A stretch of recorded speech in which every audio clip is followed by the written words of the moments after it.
নমস্কাৰ, পুনৰবাৰ আহিছোঁ আপোনালোকৰ মাজলৈ। আজি আকৌ এটা ভিডিঅ' লৈ আহিছোঁ।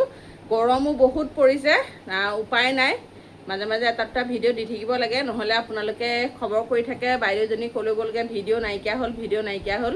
সেইকাৰণে এটা ভিডিঅ' প্ৰস্তুত কৰিছোঁ। গৰম যদিও বাকী সকলো ভালেই আছে চাগৈ, আৰু মই বৰ্তমান ভালেই বাৰু। অলপ গাটো শক্তি অহা নিচিনা লাগিছে, আৰু এইকেইদিনত অকণমান ভাল পাইছোঁ।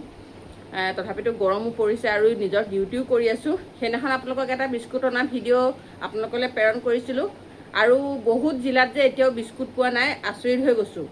মানে আমিও বহুত বছৰ হ'ল বিস্কুট পোৱা নাই। তথাপিতো আমি যেতিয়া DC অফিচলৈ গৈ আমি লিখিত হিচাপে আমি ছাৰক জনালোঁ, তাৰপিছতে আমাৰ বিশ্বনাথ জিলাই বিস্কুট পাবলৈ সক্ষম হ'ল। গতিকে সেইকাৰণে বিস্কুট আমি ছাৰক ধন্যবাদ জনাইছোঁ। লগতে যোৱাকালি মই বিস্কুট বিতৰণো কৰিলোঁ। বিতৰণ মানে কেনেকৈ বিতৰণ কৰিছোঁ জানেনে?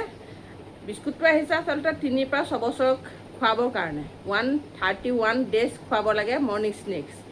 আমি কি কৰিছোঁ, আমিতো প্ৰতি মাহে দাল খিচিৰি আৰু চুজি হালোৱা দিয়াৰ নামত মানে নিবলৈ নাহে, তথাপিতো নিয়েহি, আৰু আমাৰ ফটোখনৰ কাৰণে নিয়েহি। তেওঁলোকে যি কৰে তেওঁলোকৰ কথা, আমাক ক'বলগীয়া নাই।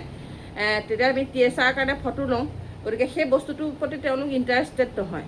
আৰু আমি ভাবিলোঁ, আলোচনা কৰিলোঁ যে বিস্কুটো দুটামান তেওঁলোকে হিতাধিকাৰীয়ে, মানে আমিয়ে হওক বা যোনেই নহওক, বিস্কুট বুলি ক'লে অকণমান হ'লেও আগ্ৰহ এটা প্ৰকাশ কৰা দেখা যায়। সেয়েহে ভাবিলোঁ 3 পৰা 6 বছৰৰ ল'ৰা ছোৱালীকেইটাৰ কাৰণে মানে খাবৰ কাৰণে আমি ৰাখি দিলোঁ, দি আৰু তেওঁলোককো কিবা বিস্কুটহে আৰু কিনো আৰু বিতৰণ কৰি পেলাই আমি কালি সকলোকে মিলাই পেলাই দি দিছোঁ।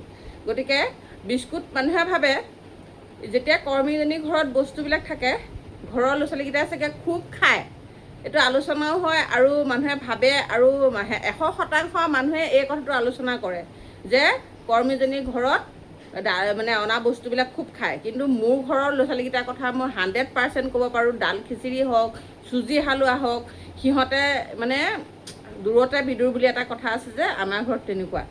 মাজতে মাল্টিগ্ৰেইন এই টেমা পেকেট যে আহিছিলে, সেই পেকেট এটাইও মানে দুদিনে এদিন খালে, খোৱাৰ পিছতে সিহঁতে ইণ্টাৰেষ্টেড নোহোৱা হয়। মানে স্কুলৰ পৰা অহা বস্তুৰ প্ৰতি সিহঁতৰ কোনো আগ্ৰহ নাথাকে। মানুহে যে সন্দেহ কৰে, সেই সন্দেহটো ভাঙিবৰ কাৰণে মই আজি মোৰ ল'ৰাটোক লগত লৈ লৈছোঁ। কাৰণ কিয়, সি বিস্কুট খাই পেলাই কি ক'লে সেইটো আপোনালোকে তাৰ নিজৰ মুখেৰে শুনক। আৰু ল'ৰা ছোৱালীক বিশেষকৈ ফাঁকি কথা শিকাব নালাগে, আৰু ল'ৰা ছোৱালীয়ে নিজে কেতিয়াও, ল'ৰা ছোৱালীয়ে মিছা কথা নকয়, ল'ৰা ছোৱালীক কেতিয়াও কথা শিকাব নালাগে। সিহঁতৰ ব্ৰেইনত যিটো কথাই ক্ৰিয়া কৰে, সেই কথাটোহে সিহঁতে প্ৰকাশ কৰে। এতিয়া মোৰ সৰুটো ল'ৰা, তাৰ বয়স 7 বছৰ হৈছে, সি এতিয়া বিস্কুটৰ বিষয়ে কি ক'ব আপোনালোকে তাৰ মুখেদি শুনকচোন। কোৱা। প্ৰথম দিনাখন মায়ে বিস্কুট আনোতেনে মই দুটামান খালোঁ, তাৰপিছত টেঙা পানী আহিল, পানী খাইহে ৰক্ষা পৰিছা ন? তাৰপিছত অৰিয়া চৰিয়া দিব লাগে। বিস্কুটটো কেনেকুৱা, খাবলৈ কেনেকুৱা পালা তুমি? টেঙা পানী আহে মানে এনেই ভাল নে বেয়া বিস্কুটটো? বেয়া, মানে শুকান ন? তুমি যে মোৰ আগত কৈছিলা টেঙা পানী, এতিয়া দিলেও নোখোৱা। এতিয়াতো তুমি বিস্কুট দিলে, মই দিলে খোৱা নে নোখোৱা? নাই খোৱা। গতিকে এতিয়া মই তাক মানে কালি বিতৰণ কৰাৰ পিছত সৰু সৰু পেকেটহে, এনেকুৱা পেকেট, আৰু মানে ডাঙৰটো লোৱাটো নাখায় বাৰু। ইয়ালৈ মানে মই লৈ আহিছিলোঁ 1-2টামান।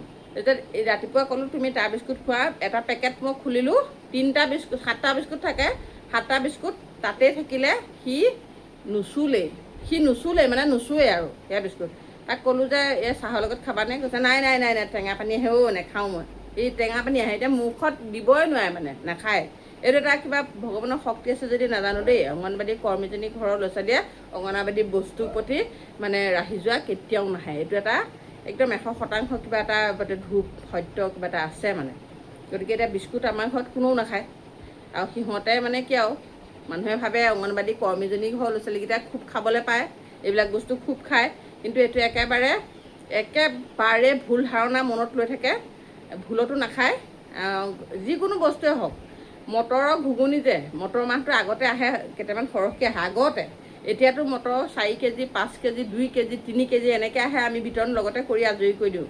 ঘুগুনি মানুহে ভাবে খুব খায়, একদম মানে টেঙা পানী আহে নহয়, নাখায় নহয়, একদম ঘুগুনি ওচৰলৈ নাযায়। এই যে ঘুগুনি ওচৰলৈ নাযায় ন, ঘুগুনি ওচৰলৈ নাযায়।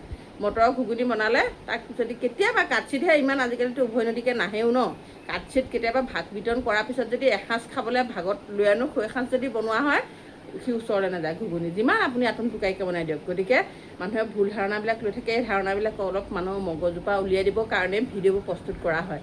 বাৰু যাই নহওক, সকলো ভালে থাকক। গৰম বহুত পৰিছে আৰু যিবিলাক জিলাত এতিয়াও বিস্কুট পোৱা নাই, আপোনালোকে বিস্কুটৰ কাৰণে বিস্কুটেই হওক, দালি হওক, মটৰ হওক, চাউল হওক, আমি মটৰ চাউলো নোপোৱা বহুত দিন হ'ল। গতিকে কি কাৰণে পোৱা নাই আমি নাজানো। কাষৰ জিলাবিলাকত মটৰ, চাউল, দালি এইবিলাক বস্তু পাই আছে। আমি হিতাধিকাৰী এইবিলাক বস্তু পোৱাটো বিচাৰোঁ। হিতাধিকাৰীয়ে পালে আমাৰো মনটো ভাল লাগে নহয় জানো। কালি এতিয়া বিস্কুট যিমান আগ্ৰহে আনিছে, আমাৰে মনটো ভাল লাগিছে। বিতৰণ কৰিছোঁ, বহুত শান্তি পাইছোঁ মানে। যাক যেনেকৈ পাৰিছোঁ, যাক যেনেকৈ দিব লাগে তেনেকৈ দি দিছোঁ। কিন্তু বিতৰণ নহয় দেই, বস্তুটো বিতৰণ নহয়, কিন্তু খুৱাব লাগে 3 পৰা 6 বছৰ। আমি 3 পৰা 6 বছৰৰ কাৰণে খুৱাবৰ কাৰণে 3 পৰা 6 বছৰ মানে যিসকল ওলাই গ'ল সেইসকলেতো নাপায়েই।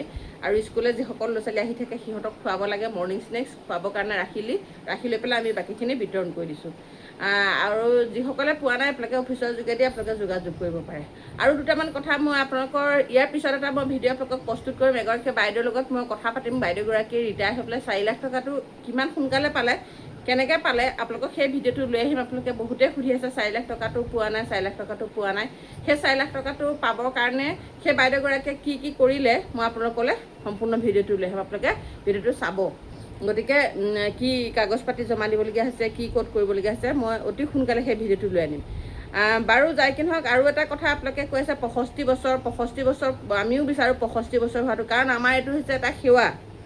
যদিহে অংগনবাড়ী কৰ্মী সহায়িকাই সেৱা কৰিব লাগে, সেৱা কৰাত জানো ৰিটায়াৰ থাকে? যদি ৰিটায়াৰ হয় তেতিয়াহ'লে আমাক পেঞ্চন দিব লাগে, হয়নে নহয় বাৰু? যদিহে চাকৰিটো ৰিটায়াৰ হয় তেতিয়াহ'লে আমাক পেঞ্চনৰ ব্যৱস্থা কৰিব লাগে। আৰু যদি আমাৰ চাকৰিটো সেৱা হয় তেতিয়াহ'লে সেৱাটোততো ৰিটায়াৰ ছিষ্টেম নাথাকে। গতিকে এই কথাবিলাকো লৈ পেলাই আমি নতুন কথাবিলাক চিন্তা চৰ্চা কৰিব লাগিব। আৰু নতুন মানে আমাৰ যিবিলাক মনত থকা ধাৰণা, এই মনত থকাবিলাক কথা, এই কথাবিলাক সকলোৰে লগত আলোচনা কৰিব লাগিব। কৰি পেলাই আমি পদক্ষেপবিলাক পৰ্যায়ক্ৰমে ল'ব লাগিব। আৰু আমাৰ নেতৃবৰ্গই সৰ্বভাৰতীয় যি আলোচনা হৈ আছে, যি মিটিং হৈ আছে, তাত অংশগ্ৰহণ কৰি বহুত কথাই তাত উত্থাপন কৰা হৈছে। এইবিলাক কথা আমাৰ কাণত পৰিছে বাৰু। এইবিলাকৰ বিষয়লৈও মই ভিডিঅ' এটা প্ৰস্তুত কৰিম। সকলো কথাবিলাক জানি লোৱাৰ পিছত ভিডিঅ'টো প্ৰস্তুত কৰিবলৈ ভাল হয়। সেয়েহে সকলোবিলাক জানি ল'বলৈ চেষ্টা কৰিম ময়ো। তেতিয়া আপোনালোকলৈ নিশ্চয় ভিডিঅ'ৰ আকাৰে মই জনাবলৈ চেষ্টা কৰিম। আৰু আমাৰ 65 বছৰ বয়সটো, আমাক যে 65 বছৰ বয়স চাকৰি কাৰ্যকাল হ'ব লাগে, এই বিষয়ে আমাৰ সৰ্বভাৰতীয় মিটিঙৰ আমাৰ কেন্দ্ৰীয় নেতৃবৰ্গই, ৰাজ্যিক নেতৃবৰ্গই, আমাৰ নৰেন্দ্ৰ মোদী প্ৰধানমন্ত্ৰী ডাঙৰীয়াক মানে অৱগত কৰিছে। তেখেতৰ লগত আলোচনাত মানে পৰ্যায়ক্ৰমে কথাবিলাক চলি আছে। সেই পৰ্যায়ত কেনেকৈ কি হয় সেইটো সময়ত গম পোৱা যাব। নেক্সট আমাৰ ছমহীয়া ট্ৰেইনিংটো অতি সোনকালে আহি আছে। এটা ভাল খবৰ, লিষ্ট ওলাইছে ইতিমধ্যে। 2টা অফিচৰে আমাৰ ছমহীয়া ট্ৰেইনিংটো আগষ্ট মাহৰ পৰা হ'ব। গতিকে সেইবিলাক ভিডিঅ' আপোনালোকলৈ প্ৰস্তুত কৰি এটাকৈ পঠাই থাকিম। বাকীবিলাক জিলাতো ছমহীয়া ট্ৰেইনিং বহুত আগবাঢ়ি গুচি গ'ল, আমিতো বহুত পাছ কৰি আছোঁ। গতিকে এতিয়া আমাৰ আগষ্টৰ পৰা আমি নতুন প্ৰচেষ্টা, নতুন ট্ৰেইনিং কৰি আমি কেনেকুৱা লাগিব, কি কথা আপোনালোকক সকলো জনাম ভিডিঅ'ৰ জৰিয়তে। চাই থাকিব। আজিলৈ ভিডিঅ'টো ইমানতে সামৰণি মাৰিছোঁ। নতুন ভিডিঅ' আপোনালোকলৈ আগবঢ়াম। চাই থাকিব। যিসকলে ছাবস্ক্ৰাইব কৰা নাই এতিয়া ছাবস্ক্ৰাইব কৰি ল'ব। ধন্যবাদ।